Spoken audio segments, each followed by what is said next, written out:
আর 50 গ্রামের গুঁড়ো দুধ 7200 প্যাকেট, এগুলো বাচ্চাদের খাবার হিসাবে আমরা প্রস্তুত করেছি।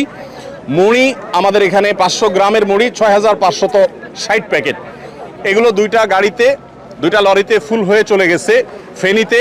এবং মহিপালে যে আর্মিদের যে ত্রাণ কার্যক্রম পরিচালনা হচ্ছে বাংলাদেশ সেনাবাহিনীর, সেখানে আমরা এই মালগুলো আনলোড করেছি এবং সেখান থেকে রিমোট এরিয়াতে সেনাবাহিনীর চৌকস সদস্যদের সহযোগিতা সেগুলো আমরা পৌঁছে দিচ্ছি। এর বাইরে গত বুধবার রাতে আমাদের এখান থেকে 10 টন খেজুর, 10 টন চিড়া এবং 5 টন চিনি এবং 5 টন লবণ চলে গেছে। চিনি এবং লবণ দেওয়ার উদ্দেশ্য হলো যারা স্যালাইন বানাতে চান তারা এখান থেকে স্যালাইন বানিয়ে খেতে পারবেন, এবং এর বাইরে কেউ চিড়া দিয়ে খেতে পারবেন।